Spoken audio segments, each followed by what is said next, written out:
Et je ne sais plus qui commence, mais je pense qu'on a arrêté de tenir les comptes. Et salut à tous. Coucou. Ça Vous va? allez bien? Putain, ils peuvent pas répondre. J'oublie à chaque fois. C'est terrible. Mais si, ils vont répondre en commentaire parce répondre. qu'on est toujours avec des milliers de commentaires. Donc, Exactement. D'ailleurs, ce qui me fait penser que moi, j'ai reçu des plaintes.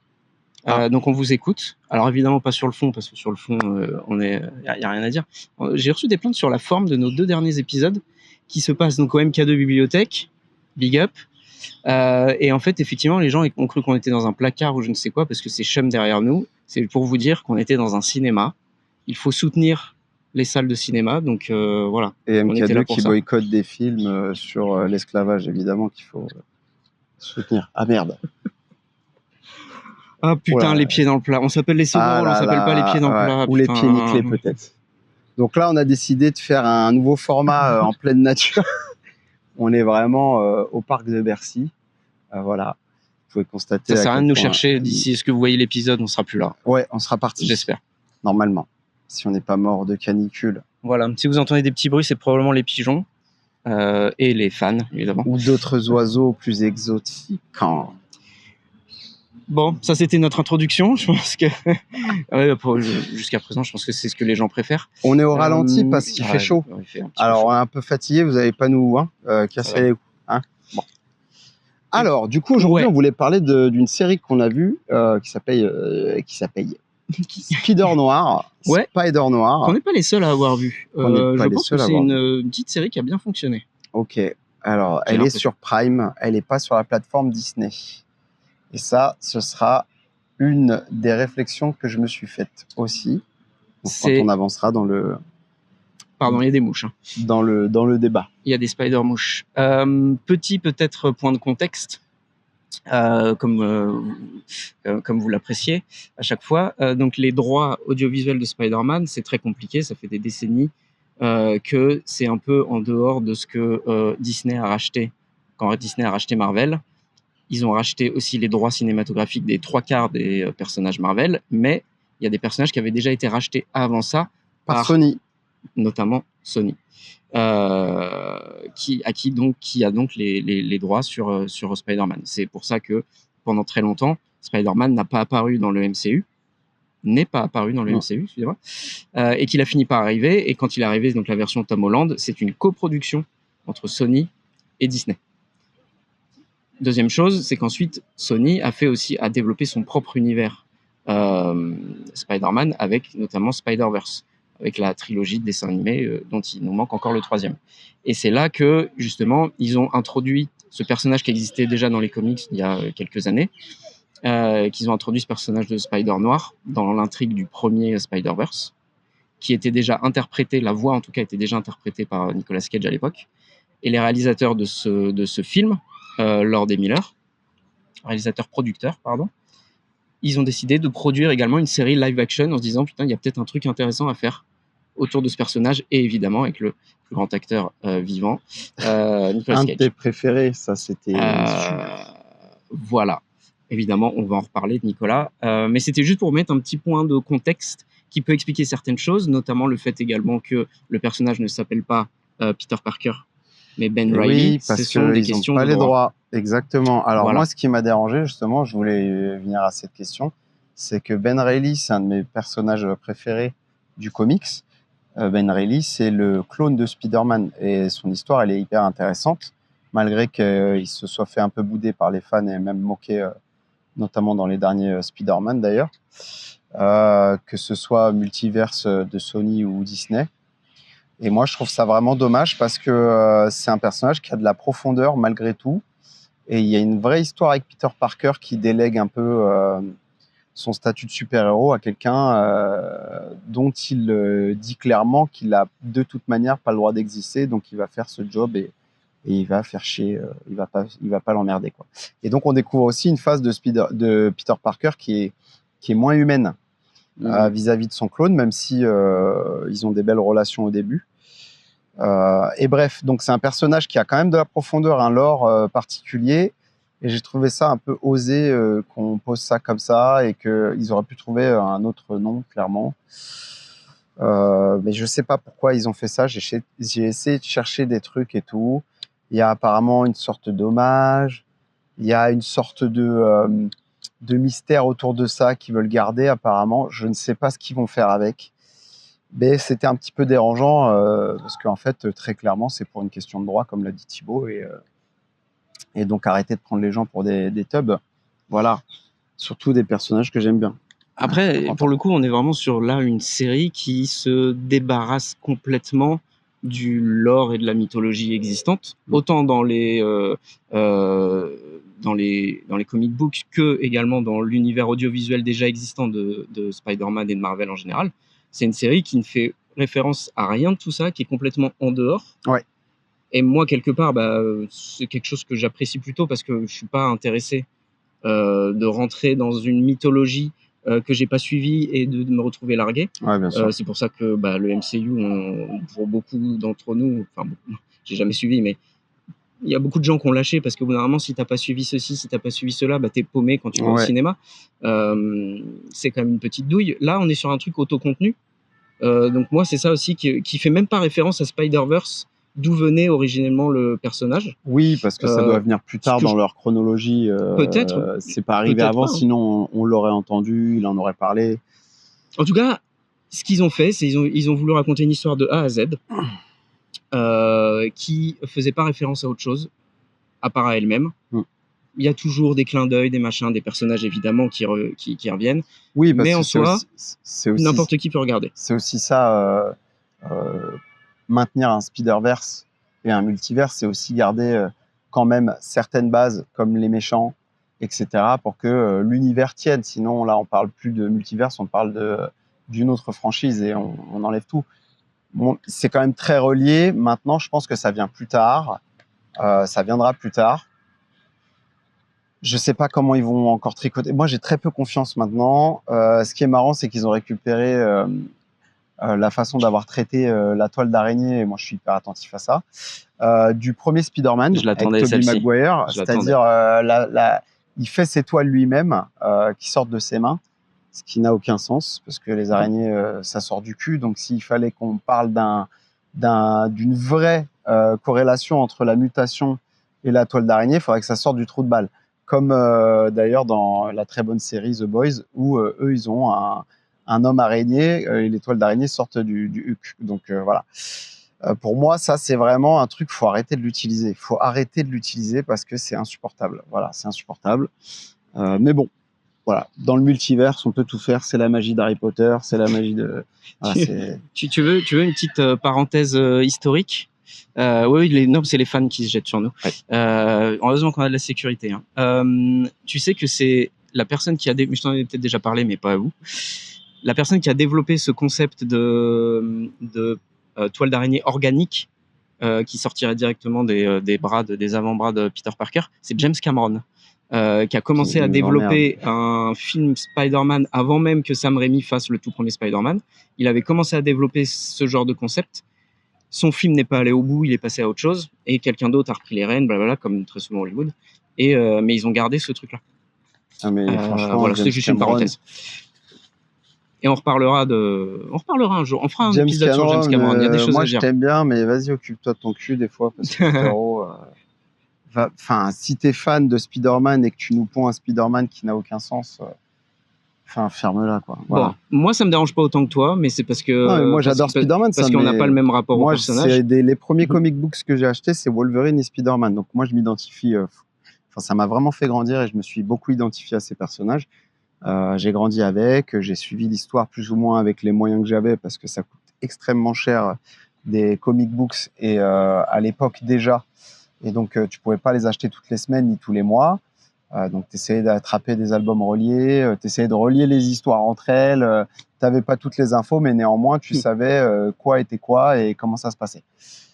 Donc, moi, à un moment donné, j'aimerais juste qu'on respecte les lores et qu'on arrête d'être trop originaux.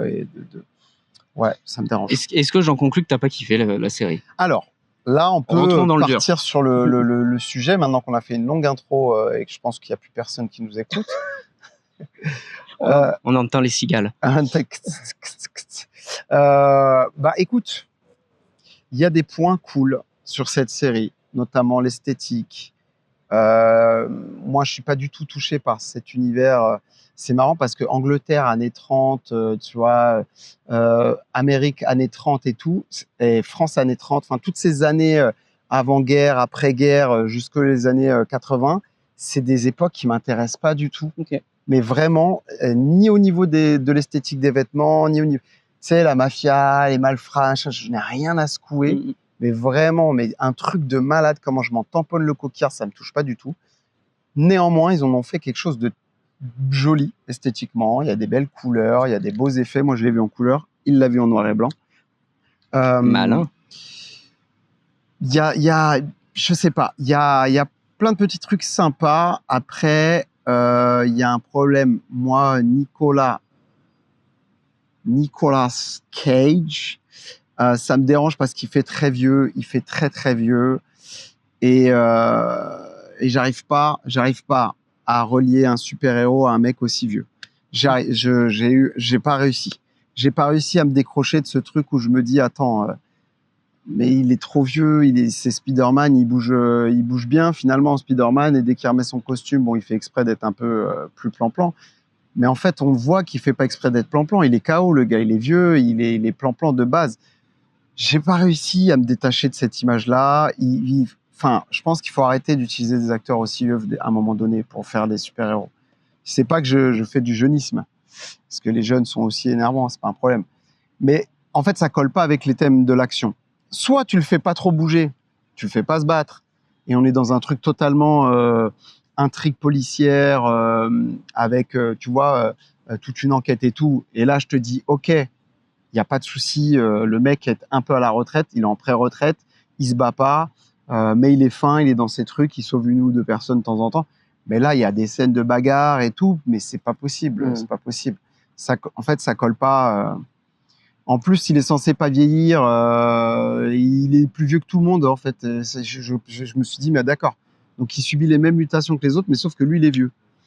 Et ça, je me suis dit, mais pareil, c'est pas cohérent. Donc oui, on aime tous cet acteur, il est assez foufou, et je trouve qu'il joue bien, en plus, le papy. Tu vois, le papy foufou, un peu, voilà, mais voilà, quoi. Ok, il y a plein de trucs sur lesquels j'ai envie de rebondir, mais du coup, je vais en oublier la moitié en cours de route. C'est pas grave. Comme souvent. Dans les grandes lignes, je suis assez d'accord avec toi. C'est-à-dire qu'ils reprennent les codes des films noirs des années 50, 60 avec Humphrey Bogart, etc., qui se passaient justement dans l'entre-deux-guerres, années 20, années 30, avec justement la prohibition, etc. Après, je trouve qu'en termes de timeline, il y a des trucs, moi, qui me dérangent. Ça se passe dans les années 30. On reparle énormément de la Première Guerre mondiale qui s'est terminée en 18. Donc là, quand même, il se passe au moins peut-être 15 ans entre les deux. Et je trouve qu'il parle de la guerre comme si c'était encore un traumatisme de la veille. Alors qu'on a quand même, il s'est passé quand même pas mal de temps, et notamment un krach boursier. Alors peut-être pas dans ce monde, j'en sais rien. Je sais pas. À un moment donné, il va au cinéma, il regarde un film de 1936. Bon, ça, pareil, c'est un détail, tout le monde s'en fout. Mais du coup, ça crée un problème. Ouais. Bon. Donc là-dessus, je suis d'accord. Donc effectivement, le côté film noir, clairement assumé, puisque en plus, on a ce noir et blanc, pour ceux qui l'ont regardé en noir et blanc, où on reprend les codes de ce genre de film. On reprend le côté enquête, etc. Mais justement, au final, l'enquête et l'intrigue en général est pas super intéressante, en fait. Ouais, c'est vrai. Au bout du compte. T'arrives au bout de, c'est quoi, 8 épisodes ? Quasiment 8 heures, un peu moins, peut-être 7 heures de show. Bah, tu te dis, c'était pas désagréable, mais ça s'inspire de certains films qui, certains sont des classiques, et on peut, si vous voulez, on en reparlera s'il y en a que ça intéresse, mais là, ça reprend des codes sans les dépasser, en fait. Ouais. Et je trouve qu'en fait, ils sont toujours plus dans le clin d'œil, mais ils sont jamais dans le waouh. Justement, on dépasse notre inspiration et on fait quelque chose de nouveau à partir de quelque chose qu'on aime. Et c'est très intéressant ce que tu dis, parce que du coup, me vient en tête les 4 Fantastiques qu'on n'avait pas aimés, c'est pas un problème, mais dont l'esthétique avait été osée, et ils avaient pris les codes des années 60, mais ils avaient rendu le truc original avec des éléments futuristes. Et ça, je trouve que ça, en tout cas ça a mieux marché que là, reprendre juste des codes voilà, très terre à terre, et rajouter 2-3 effets spéciaux parce qu'il y a des super-héros. Enfin, ouais, ça manque d'originalité, ça manque de couilles. Et exactement. Pardon. Au final, non, mais c'est ça. Pour un truc qui paraît original sur le papier, et bah tu te retrouves en fait avec quelque chose qui est ni vraiment original en termes de film noir et qui est pas du tout original non plus en termes de super-héros. Ouais, c'est trop fade. Exactement. Et c'est assez quand même cousu de fil blanc. Tu sais à peu près comment ça va se passer à chaque fois. Ouais. T'as des révélations. Toi, tu les as devinées déjà, mais elles mettent 3 épisodes à venir, alors que tu sais très bien qu'il y a eu des expérimentations pendant la guerre. Tu l'as compris dès les 5 premières minutes. Bah, Et ils mettent du temps. Voilà. Ils mettent 3 ou 4 épisodes avant d'en arriver là. C'est ça. T'as tout dit. C'est qu'en fait, nous, on n'est pas plongé dans l'enquête, on est extérieur à l'enquête. Et ils nous ont pas amenés dans l'enquête. En fait, ils nous montrent tous les éléments donc, pour que nous on comprenne, et ils nous laissent regarder les protagonistes, essayer de se dépêtrer de tout ça. Exactement. Et du coup, tu as envie de les secouer. Ouais. Et t'as envie de dire, les gars, c'est. Et c'est vrai que nous, on n'a pas de suspense du coup, parce que je pense que. Alors, est-ce que c'est un parti pris pour nous mettre à la place du spectateur dans le cinéma et reprendre un peu justement le code cinématographique voilà. Mais là, c'est une série, donc ça marche pas trop. Du coup, ça casse un peu le rythme. C'est très long, du coup. C'est très long. Ça traîne sur 8 épisodes de quasiment 50 minutes chacun. Voilà, ça aurait pu être beaucoup moins. Franchement, c'est trop long. Moi, il y a des épisodes, j'avais mon téléphone en main et je déteste ça. Quand une série, de toute façon, elle m'empêche pas de regarder, de faire autre chose, c'est que elle m'a pas capté. Elle m'a pas capté. J'ai eu des espoirs de mouvements, de choses qui se passent, mais non.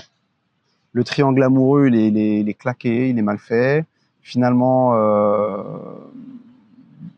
on a encore un doute sur le fait que la meuf soit amoureuse de Ben Reilly et en même temps de l'autre, ou si elle s'est juste servi de lui. Je comprends pas trop. Ouais, on essaie de mettre un peu de complexité, de nuances, de machin, mais une fois de plus, ça reprend des codes, ça reprend les codes de la femme fatale en fait. Je pense mais je pense que l'amour, c'est un vrai sujet à traiter, et moi, ça me touche beaucoup puisque je fais aussi des podcasts là-dessus. Je pense que c'est un sujet à traiter. Faut savoir l'écrire. Si tu sais pas écrire l'amour, que ce soit en cinéma, série ou livre ou autre, ben le fais pas trop, texto. Quoi. Évite.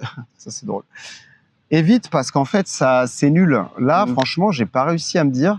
J'ai pas compris ce personnage féminin. Je l'ai pas compris. En fait, c'est difficile d'avoir de l'empathie. Et quand tu parles d'amour, t'as envie que une histoire se réussisse. Ouais. En fait, on aurait aimé que justement on aurait aimé être derrière elle et derrière l'homme qu'elle aime. Mais en fait, quelque part, on s'en fout un peu. On savait pas trop. On n'est pas intégré dedans. On n'est pas. En fait, ce qui est bizarre, c'est qu'au moment où le gars il disparaît et qu'elle pense qu'il est, je crois qu'elle croit qu'il est mort ou quoi, elle se rapproche de Ben Reilly. On a l'impression qu'il y a une alchimie entre eux, que du coup ils sont un peu amoureux. Et là, direct. Et le gars réapparaît et en fait, elle a plus du tout d'empathie pour Ben Reilly. En fait, j'arrive pas à comprendre quel comportement humain existant est égal à cette femme. Voilà. Je suis assez d'accord. J'arrive pas à me projeter là-dessus. Mais je suis vraiment convaincu que ils ont pris un stéréotype qui du coup a plusieurs cases à cocher. Ils les ont toutes cochées sans essayer d'apporter une cohérence, d'apporter, comme on le disait, une empathie, une sincérité. Et c'est vrai que c'est un peu pareil pour tous les personnages. En fait, j'ai l'impression que tous les personnages étaient stéréotypés. Ouais. C'est-à-dire que tu as beaucoup de second rôles et ils s'en sortent bien parce qu'ils ont des bons acteurs. Donc, le journaliste, l'assistante. Oui, je trouve que c'est eux qui tiennent le la truc, série. Et je reparlerai encore de Nicolas Cage un peu plus tard, mais ils tiennent le truc, mais ça reste des personnages qui sont juste là parce qu'ils ont besoin d'être là dans le Et il y a même scénario. pas d'effets dramatiques avec ces personnages, c'est-à-dire il y en a pas qui meurent, il y en a pas qui. En fait, tu vois, c'est trop gentil. Je trouve que c'était une série assez gentil. Beaucoup trop mignonne. Ils nous vendent un méchant ultra badass qui fait que parler. Et finalement, il tue personne sauf 2 de ses hommes de main. Exactement. Et il parle. Alors ça, une fois de plus, ça va que c'est Brendan Gleeson qui est un acteur mais vraiment sensationnel. Il est bon, mais il est mal écrit. Bah oui. Il est bon, mais il est mal écrit. Nous, on attendait de la cruauté de ouf. Ils le vendent comme une terreur, tu vois, vraiment. Et en fait, il est claqué, il tue personne. La scène vers la fin, quand Ben Reilly, il est un peu découvert, mais que finalement, il arrive à s'en sortir parce que son pote débarque avec son costume. Enfin, normalement, un vrai mafieux, ça fait 15 ans, il l'a tué, Ben Reilly. Il a pas clairement. le temps. C'est pas un spoiler pour ceux qui n'ont pas vu, on vous rassure. Non, mais de toute façon, voilà. Maintenant, il y a des bons éléments, comme tu dis, les seconds rôles, j'ai beaucoup aimé. C'est ça qui est drôle d'ailleurs. Mais les Américains, au niveau des seconds rôles, moi, j'ai toujours aucun doute sur eux. Autant c'est un peuple de connards, autant, autant au niveau du cinéma et des séries, c'est vraiment incroyable ce qu'ils font au niveau professionnalisme des seconds rôles. Je suis toujours bluffé parce qu'il n'y a personne qui joue mal, en fait. C'est un truc de malade. Ouais. C'est un vrai métier, en fait, pour eux. C'est pas juste pour briller, quoi. Exactement. Et là, directeur de casting, ils font un travail qui est quand même assez sensationnel. C'est ouf. Ouais. Même le policier de base, il te met dans la série. Vraiment, les décors sont top. J'ai bien aimé les éléments historiques quand ça parle un peu voilà, de la ségrégation raciale et des difficultés. Mais sans trop en faire non plus, tu vois, c'était pas de la pleurniche et tout. Le mec, il est juste là, il te pose le contexte et il t'explique pourquoi il a pas confiance. Et en fait, tu l'entends, tu vois, tu peux pas avoir confiance aux gens facilement, quoi. Et ils en font pas trop. Je trouve que, tu vois, comparé à d'autres séries qui ont été faites par Disney, par exemple, il n'y a pas cette volonté de poser des minorités absolument sans contexte. Là, tout est contextualisé, donc il n'y a rien qui paraît bizarre, tu vois, enfin, moi, j'ai pas trouvé que ça faisait trop.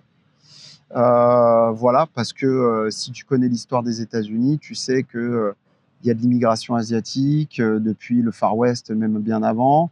Tu sais que les Afro-Américains sont là aussi depuis l'esclavage. Donc, il y a personne qui est hors sujet en fait dans cette série et tout le monde est bien à sa place. Ça, c'est cool. Ça, c'est très très cool. Maintenant, maintenant, c'est pas suffisant. Plus d'audace. J'aurais voulu plus d'audace. C'est marrant parce que j'allais parler d'audace. Allez. Là où il y a une audace, alors qui est contrebalancée par un autre choix, l'audace du noir et blanc. Il faut le souligner parce que c'est quand même un style esthétique qui est beaucoup de gens se croient allergiques. Parce que ils n'ont pas forcément l'habitude d'avoir vu des films en noir et blanc, ou parce que c'est quelque chose qui a énormément disparu. Le fait d'avoir le parti pris de dire ok, nous on veut faire une série en noir et blanc, je trouve que c'est audacieux. En contrepartie, tu sens qu'Amazon a dit alors tu sais quoi, ok, tu le fais en noir et blanc, par contre tu proposes aussi une version en couleur, parce que tu vas avoir des gens qui vont voir noir et blanc qui vont zapper direct. Donc bon, le parti pris, il est fort, et en même temps à côté de ça, il y a du compromis aussi. Ouais. Soit. Maintenant, là où je trouve qu'il y a quelque chose qui est très fort, parce que donc j'ai regardé en noir et blanc, tu as regardé en couleur, je me suis permis de regarder un épisode en couleur également. Là où ils sont forts, c'est que ils ont réussi à rendre la lumière belle et intéressante, peu importe le choix, que tu le regardes en noir et blanc ou en couleur, c'est beau. Et ça, c'est quand même assez impressionnant, et je pense qu'il faut souligner le travail aussi du directeur de la photographie. Oui. Je pense qu'il y a aussi beaucoup de retouches en post-prod. C'est obligatoire. Il y a un étalonnage et du CGI clairement, mais ça fonctionne extrêmement bien. Il n'y a que maintenant qu'on peut se permettre avec nos technologies de faire deux versions comme ça d'un film. Il y a Mad Max Fury Road qui l'a fait aussi très très bien.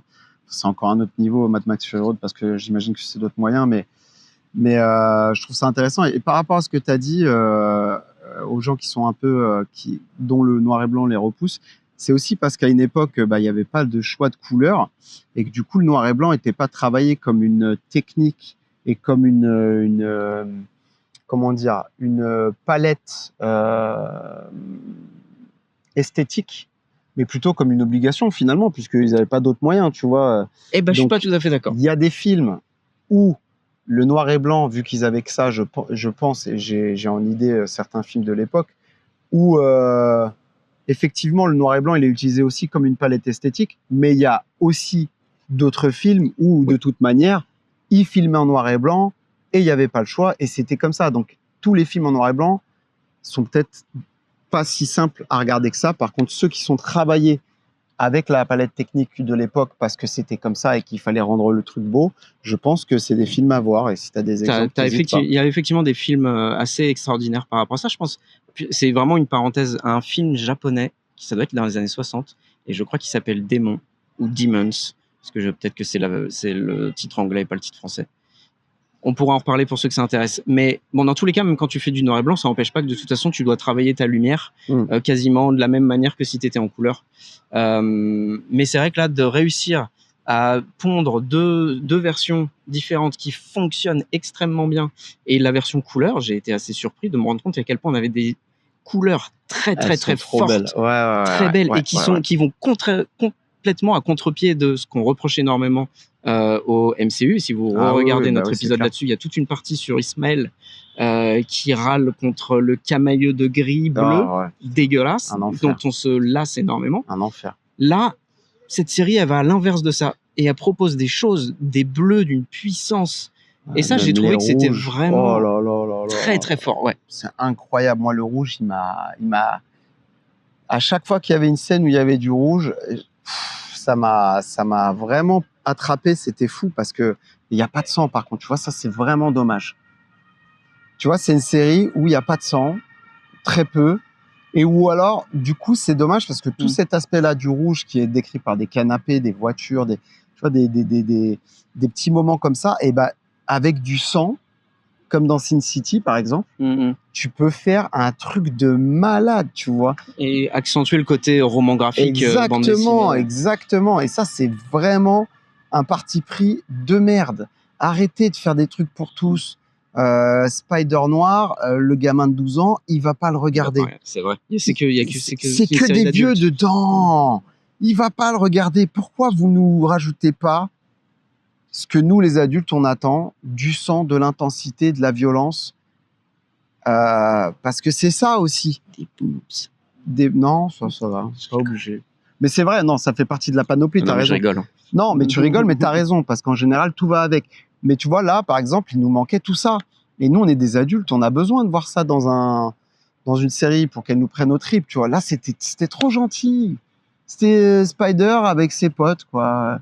Même les méchants, c'est des copains. Ouais, exactement. Et ça parle. Ce qui est d'ailleurs un peu, ça, c'est un peu symptomatique, je trouve, de toutes les séries actuelles et surtout les séries de streaming. Ça parle tout le temps. Hein. Il faut, à un moment donné, il faut arrêter, les gars. Faites 6 épisodes et parlez moins, mais n'en faites pas 8. On en avait parlé dans l'épisode sur les mangas. Je sais même pas si on a publié cet épisode d'ailleurs. Putain, j'ai oublié carrément où on en est. Mais quand on disait que là, ils commencent à prendre les gens pour des tubs, et en fait, ils font des séries animées, et donc aussi des séries tout court, où ils t'expliquent l'intrigue un quart d'heure, 20 minutes, pour que tu comprennes bien, toi qui es bête, ce qui est en train de se passer. Tu vois. Et ça, c'était une critique. Moi, j'en peux plus de ces genres de trucs où en fait, on me laisse pas la possibilité de réfléchir et de me tromper aussi. Et c'est ça aussi qui est intéressant, c'est de se tromper, et puis d'un seul coup, la série te dit, eh ben là, en fait, t'as pensé ça parce que ton cerveau il pense comme ça. Exactement. Et en fait non. Et il y a des films très intéressants qui font ça. Une fois de plus, j'ai plein d'exemples, mais mais c'est pas forcément des films hollywoodiens, ou en tout cas de grand public. Moi, j'ai vu ça, c'est sur des films japonais, coréens, un petit peu, tu vois, qui vont essayer d'aller mettre un peu. T'emmènent sur un truc. Exact, et puis qui vont te forcer toi, du coup, à te remettre en question à la fin. Bon, peut-être que là, on s'emballe un peu parce qu'effectivement, une fois de plus, on parle d'une série produite par Amazon. Donc la remise en question. Après, franchement, Amazon ne font pas que des trucs pourris. C'est juste qu'ils sont pris dans un game où en fait ils doivent produire tout le temps. Donc de temps en temps, ils vont tomber sur des mecs qui sont hyper forts. Et puis souvent, ça va être un peu bâclé, claqué. Ouais, je sais pas quoi te dire. Bon, Nicolas, qu'est-ce que tu voulais nous dire sur Nico ? Une fois de plus, rappelez-vous, on va vous mettre un petit lien, mais normalement, pour ceux qui sont sur YouTube, on a déjà parlé de Nicolas Cage, puisque dans nos préférés, dans nos épisodes sur les préférés, j'avais nommé Nicolas Cage acteur préféré de moi-même. Et donc, moi, je consomme quasiment tout ce qui sort. Pas tout, parce qu'il y a quand même pas mal de merde dans le tas. T'as quand même vu les trucs caca. J'ai pas vu tous les caca. J'ai pas vu tous les trucs caca. Ouais, mais non, ça, c'était pas sa bonne période. Mais tu l'as vu quand même. Je l'ai vu quand j'étais jeune. Les ailes de l'enfer. J'ai vu quand j'étais jeune. Tout ça, j'ai vu quand j'étais jeune. Mais c'est pas ça que j'aime chez lui. C'est pas ce que je préfère chez lui. Tout ça pour dire que moi, alors, je rejoins ce que tu disais au début. Dès qu'on passe sur son cascadeur avec le masque de Spider-Man, bon, clairement, tu sais t'as l'impression que c'est pas le même personnage. Donc, il y a un truc qui fonctionne pas, clairement. En revanche, lui, clairement, juste dans son rôle de détective des années 30, dans le New York des années 30, très fort. Avec tout ce que ça implique, le passé douloureux, l'alcoolisme, il est à 400% comme à chaque fois. Il est à 400% dans son rôle. son intelligence aussi à switcher, à se faire passer pour un teubé, quoi. Exactement. Alors que le mec a tout snipé à 10 000, quoi. ça j'adore. En fait, je trouve que ce qu'il a apporté au personnage, c'est de l'imprévisibilité. C'est-à-dire que tu sais jamais, même si tu as l'impression, tu me disais qu'il était plan-plan, il y a de temps en temps, à un moment donné, il va y avoir de la folie dans ses yeux, il va partir en sucette sur un truc, tu vas faire waouh. Et ça, aucun acteur, je trouve, ne le fait aussi bien que lui. Et je trouve que dans ce personnage qui est censé être bouffé par sa condition génétique, qui est censé un peu aussi quelque part peut-être un peu se transformer en une chose mi-animale, hybride, je ne sais quoi, parce que mine de rien, il n'est pas humain à 100%. Tu t'attends justement à ce qu'il ait un comportement parfois imprévisible et de temps en temps même physiquement. D'un seul coup, tu sais, quand il se fige. Oui, il a ses tocs et tout. Ouais. Et en fait, c'est ridicule. Ouais. Pour le coup, une fois de plus, c'est un acteur qui a jamais eu peur du ridicule. Et ça, franchement, c'est aussi quelque chose qu'on aime. Et on peut facilement le moquer. Mais en fait, toi, le jour où on te demande de jouer, va te mettre à poil comme ça et te rendre ridicule. C'est vrai, tu as raison. Et ça me fait penser qu'en fait, l'acteur parfait pour ce rôle, légèrement plus jeune et un peu plus dynamique, ça aurait été peut-être Johnny Depp. Qui était ton choix d'acteur préféré. Non, mais c'est ça qui est marrant. C'est qu'en fait, quand tu as décrit le perso, je me suis dit, mais qui est un petit peu... Parce qu'en fait, le défaut de Nicolas, c'est qu'il est vieux. Et que ça se voit de malade. Et j'ai pas de problème avec la vieillesse, encore une fois. Mais ça peut pas être un super-héros. C'est pas possible. Il est beaucoup trop vieux. Et dans tous les comics books, tu sais très bien qu'ils vieillissent tous très lentement à cause de leur génétique particulière. Donc ça ne matche pas. Mais du coup, je me dis, il est en train de décrire un acteur qu'on aime tous, mais en plus jeune. Qui ça aurait pu être possiblement à sa place? Et en fait, un Johnny Depp un peu plus jeune que Nicolas, il me semble, hein, en tout cas de visu, parce que visuellement, Nicolas, il fait un peu atteint. Je pense que ça aurait été déjà un peu plus agréable au niveau de la corrélation, parce qu'il n'est pas désagréable à regarder, notre poteau. Mais c'est juste que moi, j'arrive toujours pas à faire le lien. Mais il y a peut-être que moi qui ça fait ça. Hein. Mais j'arrive pas à faire le lien entre une bagarre et un vieux comme ça. Il n'y a pas que toi. Tu vois? Ouais. Moi, et je me dis, Nicolas Cage, ça aurait été cool. Parce que tu vois, là, je pense aussi à Keanu Reeves. Mais Keanu Reeves, il est trop sérieux. Il peut pas jouer ce personnage de la folie. Non. Par contre, au niveau bagarre, c'était évident que là, tout le monde fait le match. Il n'y a pas de problème. Mais en fait, c'est Johnny Depp. Et un Johnny Depp ou un Nicolas Cage en jeune, c'est quoi? C'est qui aujourd'hui? C'est ça la question. Ça, c'est une très bonne question. Moi, pour l'instant, il faudrait peut-être y réfléchir un peu plus parce que. Mais moi, pour l'instant, j'ai du mal à voir ça. Ce type qui, d'un seul coup, en une fraction de seconde, c'est plus le même. Il est pas jeune, mais il y a Andrew Scott que je trouve très très très bon. C'est lui qui jouait Moriarty dans la série Sherlock. De la BBC, qui lui est assez sensationnel, mais c'est pareil, on n'est pas sur un jeune là. Ouais, tu vois, c'est un gars qui a 40-50 ans déjà, donc ça veut... 45, ça peut passer. Tu vois, là, je me suis dit, quand je regarde le Spider Noir, je me dis, le mec doit normalement avoir entre 40, entre 35 et 45. Mais quand tu vois Nicolas Cage, c'est pas 35, c'est pas 45, c'est 60, 65 facile. Ouais. Et c'est là où c'est marrant, on n'arrive pas à trouver un jeune qui prenne ce rôle. C'est fou ça quand même. Oh, si. Shia LaBeouf. Qui a ce côté complètement imprévisible. Mais oui.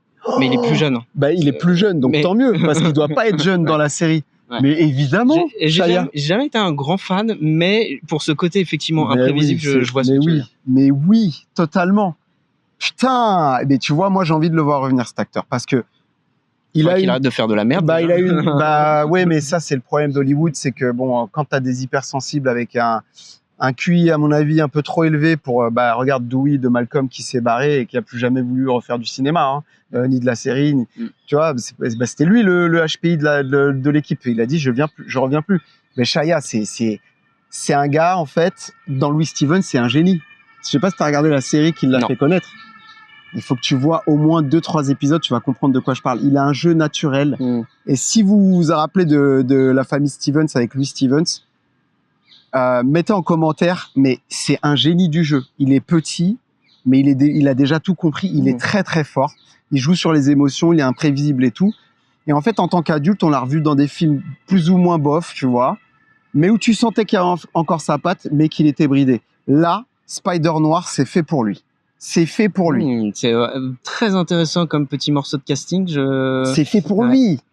Shia LaBeouf qui était un protégé de Steven Spielberg. Hein. Et Steven Spielberg, il a le pif. Hein. Donc, ouais, il a le pif et il a pas que ça, à mon avis. Ah, bon, bref. Ah, voilà.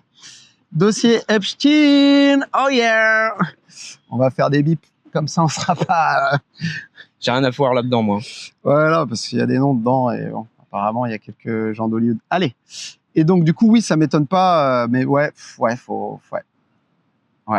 Donc voilà, si vous avez une meilleure proposition de casting pour le Spider-Noir, qui doit avoir entre 35 et 45 grand max, un acteur auquel on n'aurait pas pensé, franchement, mettez-le en commentaire, parce que c'est une vraie énigme de trouver des acteurs spontanés qui changent un peu un univers.